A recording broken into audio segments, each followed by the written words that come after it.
हरि अनंत, हरि कथा अनंता। आइए आज सुनते हैं एक ऐसी ही कहानी। जब बाली को ब्रह्मा जी ने ये वरदान दिया कि जो भी उससे युद्ध करेगा या जो युद्ध में उसके सामने आएगा, उसकी आधी ताकत बाली के शरीर में आ जाएगी। इससे बाली युद्ध में हमेशा विजयी रहेगा। सुग्रीव और बाली दोनों ब्रह्मा जी के औरस पुत्र हैं और ब्रह्मा जी की कृपा बाली पर सदैव बनी रहती है। बाली को भी अपने बल का बहुत घमंड था और उसका घमंड और भी बढ़ गया जब उसने करीब करीब तीनों लोकों में विजय प्राप्त कर ली। रावण से युद्ध किया।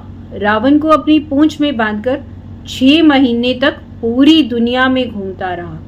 रावण जैसे योद्धा को इस प्रकार हराकर बाली के घमंड की कोई सीमा नहीं रही। अब वो अपने आप को संसार का सबसे बड़ा योद्धा समझने लगा था और यही उसकी सबसे बड़ी भूल हुई।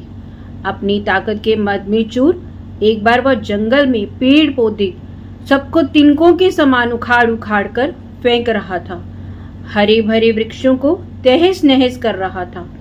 अमृत समान जल के सरोवरों में मिट्टी मिलाकर उन्हें कीचड़ बना रहा था। इस तरह अपनी ताकत के नशे में बाली ने पूरे का पूरा जंगल ही उजाड़ कर रख दिया और बार बार अपने से युद्ध करने की सबको चेतावनी दे रहा था। है कोई जो बाली से युद्ध करने की हिम्मत रखता हो? है कोई जिसने अपनी माँ का दूध पिया हो जो बाली को युद्ध में हरा दे? इस तरह की गर्जना करते हुए बाली जंगल को तहस नहस करता जा रहा था। संयोगवश उसी जंगल के बीच में हनुमान जी राम नाम का जाप करते हुए तपस्या में बैठे थे। बाली की इस हरकत का हनुमान जी के राम नाम के जाप में विघ्न पड़ने लगा और हनुमान जी ने बाली के सामने जाकर कहा, हे वीरों के वीर, हे ब्रह्म अंश, हे राजकुमार बाली, क्यों इस शांत जंगल को अपने बल की बलि दे रहे हो? हरे भरे पौधों को उखाड़ रहे हो, फलों से लदे वृक्षों को मसल रहे हो, अमृत समान सरोवर को दूषित कर रहे हो, उन्हें नष्ट कर रहे हो। तुम्हें क्या मिलेगा? तुम्हारे औरस पिता ब्रह्मा के वरदान स्वरूप कोई तुम्हें युद्ध में हरा नहीं सकता, क्योंकि जो तुमसे युद्ध करने को आएगा उसकी आदि शक्ति तुम में समाहित हो जाएगी। इसलिए हे कपि राजकुमार, अपने बल के घमंड को शांत करो और राम नाम का जाप करो। इससे तेरे मन में बल का भान नहीं रहेगा और राम नाम का जाप करने से लोक और परलोक दोनों सुधर जाएंगे। इतना सुनते ही बाली अपने बल के मद में चूर हनुमान जी से बोला, ए तुच्छ वानर, तू हमें शिक्षा दे रहा है? राजकुमार बाली को, जिसने विश्व युद्ध के सभी योद्धाओं को धूल चटाई है और जिसकी एक हुंकार से बड़ा पर्वत भी खंड खंड हो जाता है। जा तुच्छ वानर, जा, तू ही अपनी भक्ति कर अपने राम वाम की, और जिस राम की तू बात कर रहा है वो है कौन? और केवल तू ही जानता है राम के बारे में। मैंने तो आज तक किसी के मुंह से ये नाम नहीं सुना और तू मुझे राम नाम जपने की शिक्षा दे रहा है। हनुमान जी ने कहा, प्रभु श्री राम तीनों लोकों के स्वामी हैं। उनकी महिमा अपरंपार है। वह सागर हैं जिनकी एक बूंद मिले तो भव सागर से पार हो जाए। बाली, इतना ही महान है राम तो बुला जरा, मैं भी तो देखूं कितना बल है उसकी भुजाओं में। बाली को भगवान राम के विरुद्ध ऐसे कटु वचन हनुमान जी को क्रोध दिलाने के लिए पर्याप्त थे। हनुमान जी ने कहा, ए बल के मद में चूर बाली, तू क्या प्रभु राम को युद्ध में हराएगा? पहले उनके इस तुच्छ सेवक से तो युद्ध कर, मुझे तो हरा के दिखा। बाली ने कहा, ठीक है, कल की कल नगर के बीचों बीच तेरा मेरा युद्ध होगा। हनुमान जी ने बाली की बात मान ली। बाली ने नगर में जाकर घोषणा करवा दी कि कल नगर के बीच में हनुमान और बाली का युद्ध होगा।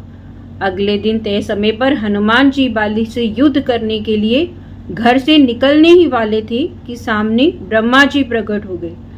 हनुमान जी ने ब्रह्मा जी को प्रणाम किया और बोले, हे जगत पिता, आज मुझ जैसे एक वानर के घर आपके पधारने का कारण अवश्य ही कुछ विशेष होगा।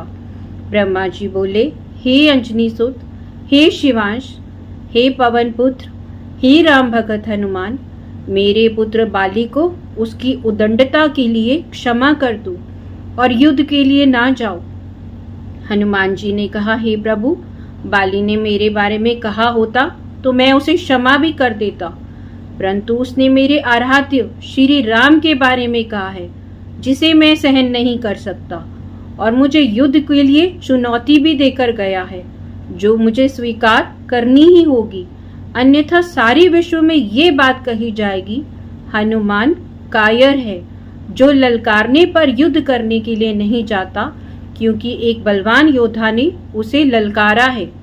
तब कुछ सोचकर ब्रह्मा जी ने कहा, ठीक है हनुमान जी, पर आप अपने समस्त शक्तियों को साथ लेकर ना जाएं, केवल 10वां भाग लेकर बल लेकर बाली के पास जाएं।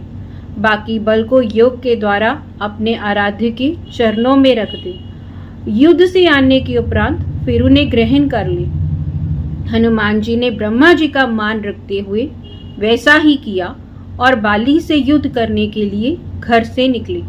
उधर बाली नगर के बीच में एक जगह को अखाड़े में बदल दिया और हनुमान जी से युद्ध करने को व्याकुल होकर बार बार हनुमान जी को ललकार रहा था। पूरा नगर इस अद्भुत और 2 महायोद्धाओं के युद्ध को देखने के लिए जमा हो गया था। हनुमान जी जैसे ही युद्ध स्थल पर पहुंचे, बाली ने हनुमान जी को अखाड़े में आने के लिए ललकारा। ललकार सुनकर हनुमान जी तो पांव अखाड़े में रखा ही था कि उनकी आदि शक्ति बाली के पास चली गई। बाली में जैसे ही हनुमान जी की आदि शक्ति समाई, बाली के शरीर में बदलाव आने लगे। उसके शरीर में ताकत का सैलाब आ गया। बाली का शरीर बल के प्रभाव से फूलने लगा। उसके शरीर से फटकर खून निकलने लगा। बाली को कुछ समझ नहीं आ रहा था। तभी ब्रह्मा जी बाली के पास प्रकट हुए और बाली को कहा, पुत्र, जितना जल्दी हो सके यहाँ से दूर, अति दूर चले जाओ। बाली को उस समय कुछ समझ नहीं आ रहा था। वह सिर्फ ब्रह्मा जी की बात को सुना और सरपट दौड़ने लगा। 100 मील से ज्यादा दौड़ने के बाद बाली थककर गिर गया। कुछ देर बाद जब होश आया तो अपने सामने ब्रह्मा जी को देखा और बोला, ये सब क्या है? हनुमान जी से युद्ध करने से पहले मेरा शरीर का फटना और हद से ज्यादा फूलना, फिर आपका वहां अचानक आना और ये कहना कि यहाँ से जितना दूर हो सके चले जाओ, मुझे कुछ समझ में नहीं आया। ब्रह्मा जी बोले, पुत्र, जब तुम्हारे सामने हनुमान जी आए तो उनका आधा बल तुम में समा गया, तब तुम्हें कैसा लगा? बाली, मुझे ऐसे लगा मेरे शरीर में शक्ति और सागर की लहरें ले रही हैं। ऐसा लगा इस समस्त संसार में मेरे तेज का सामना कोई कर ही नहीं सकता। पर साथ ही साथ ऐसा लग रहा था कि मेरा शरीर अभी फट जाएगा। ब्रह्मा जी बोले, हे बाली, मैंने हनुमान जी को उनके बल का केवल 10वां भाग ही तुम्हारे साथ युद्ध करने के लिए ले जाने को कहा था, पर तुम तो उनके 10वें भाग के आधे बल को भी नहीं संभाल पाए। सोचो, यदि हनुमान जी अपने समस्त बल के साथ तुमसे युद्ध करने आते तो उनके आधे बल में तुम उसी समय फट जाते और तब तुम उनसे युद्ध करने के लिए घर से क्या इस दुनिया से ही निकल जाते। इतना सुनकर बाली पसीना पसीना हो गया। कुछ देर सोचकर बोला, प्रभु, यदि हनुमान जी के पास इतनी शक्तियां हैं तो वह इसका उपयोग कहाँ करेंगे? ब्रह्मा जी, हनुमान जी कभी अपने पूरे बल का प्रयोग नहीं कर पाएंगे, क्योंकि ये पूरी सृष्टि उनके बल के 10वें भाग को भी नहीं सह सकती। ये सुनकर बाली ने वही हनुमान जी को दंडवत प्रणाम किया और बोला, जो हनुमान जी जिनके पास अथाह बल है और शांत रहते हुए राम भजन गाते रहते हैं, एक मैं हूं कि उनके बाल के बराबर भी नहीं हूं और मैंने उनको ही ललकारा, वह मुझे क्षमा करें, वह मुझे क्षमा करें। पवन पुत्र हनुमान की जय, श्री रामचंद्र की जय।